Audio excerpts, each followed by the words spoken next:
Okay, part 4.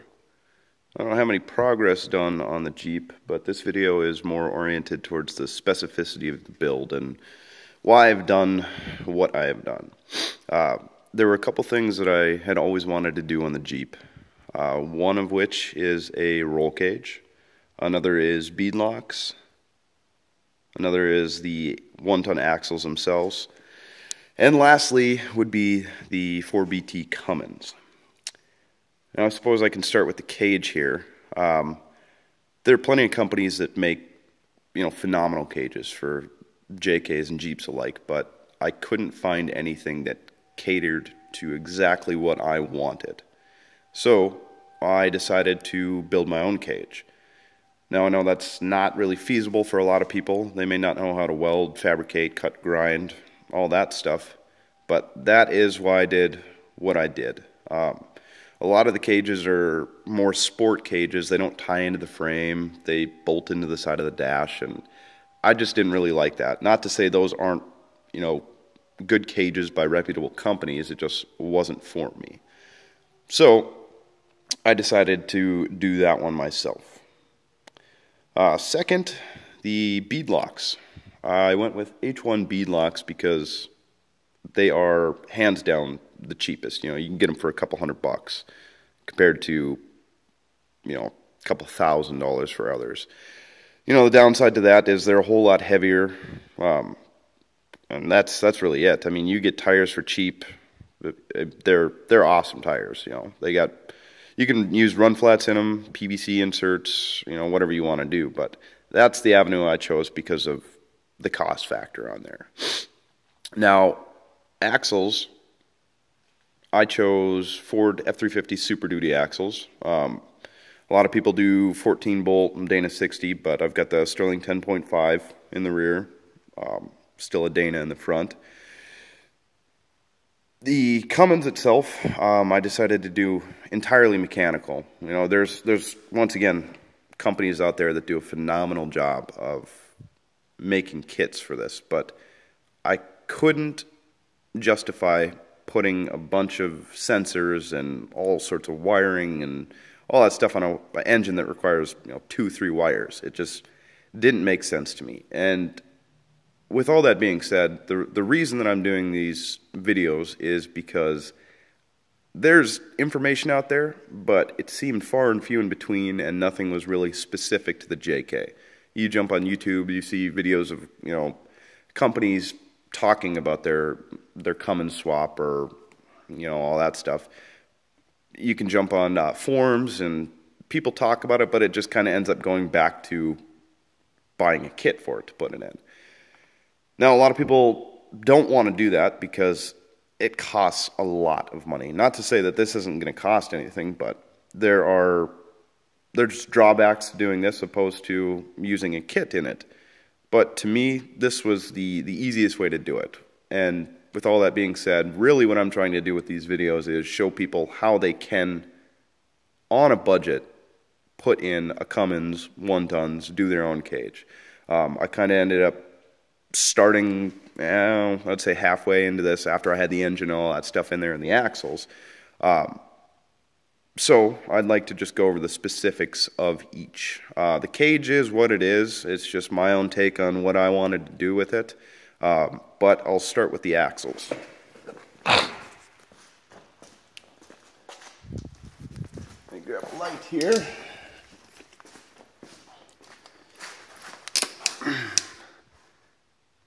Pretty much just stole these from a junker. Put in master rebuild kits, new gears, and lockers. And the reason that this was feasible, opposed to, let's say, spending $10,000, $12,000 on a set of axles, most people don't have that laying around, so this is how they want to go to it. And in reality, this is as easy as finding the axles. If you want to keep the gear set that's in them, by all means. If you want to throw a locker in there, by all means. But Artec Industries makes trusses for these. And they are a phenomenal piece of work. Now, the trick with this is you've got to weld to steel and cast. Cast is not very forgiving, and if you're not familiar with the techniques of welding that, I highly recommend that you bring it to a competent welder, because your welds will crack, you can burn stuff, all sorts of bad news. But after it is welded in there, it is as simple as pull your old axles out and swing these under here. All the factory mounting locations work, I mean, perfectly. I didn't have any issue installing this at all. Now the downside to this, using a computer on your JK, is it uses tone rings for your speedometer. So you're going to need to figure out a way to make your speedometer work. And that was part of the problems that I was having when I got this, because I found these axles, and shortly thereafter I found the Cummins. And I was brainstorming on how to do this, and it just came down to tear the Jeep down to nothing, pull out all the wires. You don't need a computer in there. We'll just make everything mechanical.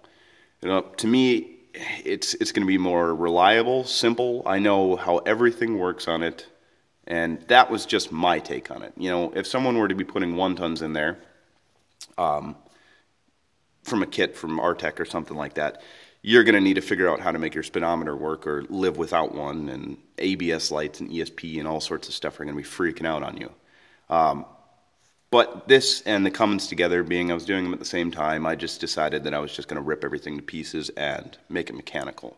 The front axle is the same story. It's an Artec truss on there. After you've got it all welded up and whatever gear set, lockers, all, you know, whatever you want in there, you just bolt it in, away you go. You know, different drive shafts or yokes, however you want to do that.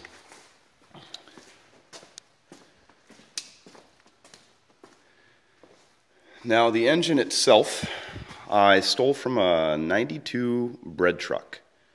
The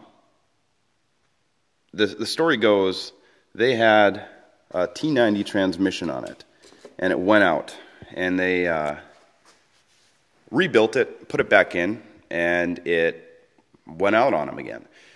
So they sold it to a gentleman that I bought it from, and he didn't really know the condition of it. He said that it ran, but I brought it out here and fired it up, and I could see the crank pulley and the flywheel walking a little bit. So I dropped the pan on it, and lo and behold, the thrust bearing in there keeps the crank from walking back and forth, had split in two.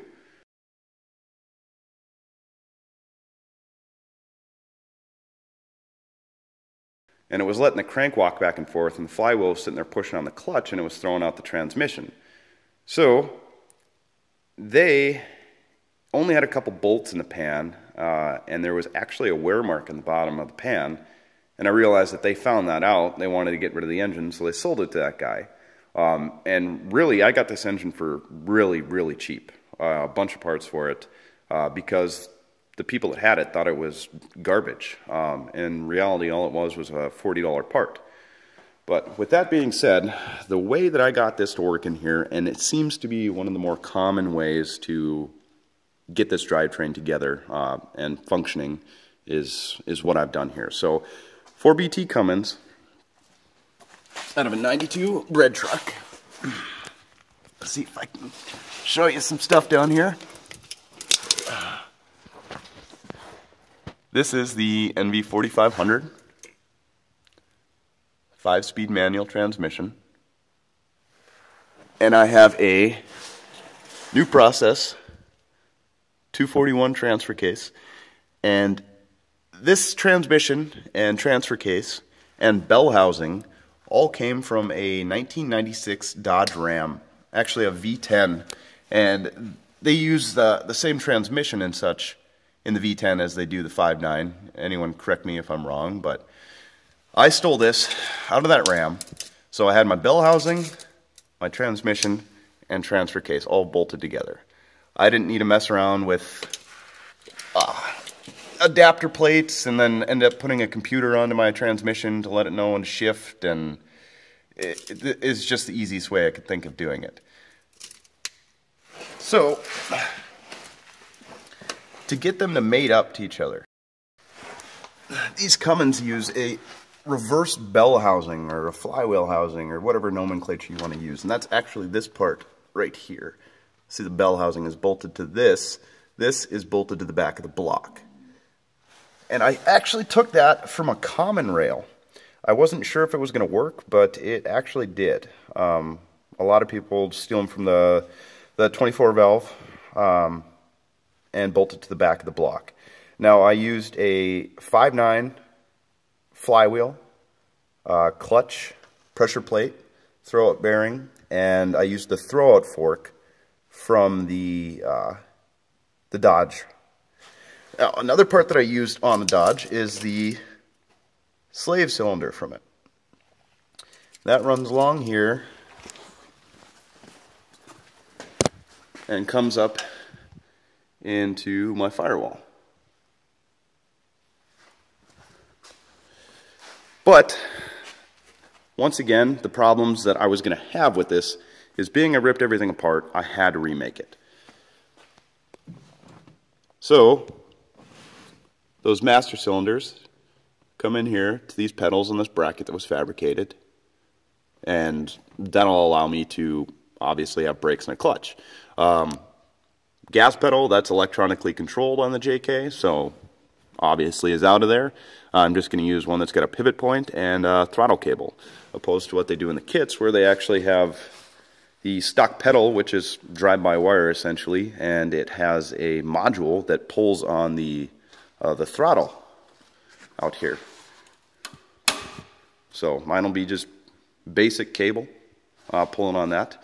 But yeah, obviously the largest downside to doing it the way I'm doing it is I pulled everything out. And I didn't necessarily need to pull the dash out. You know, I could have kept my squirrel cage in there and had my heater core back there and all that stuff because they use wires actually for the flaps.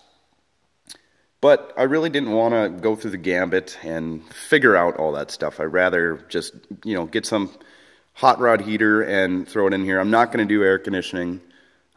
Really don't feel the need to. It's got a soft top. Take the doors off. You know, not a big deal to me. But it's really all I can think of for the time being.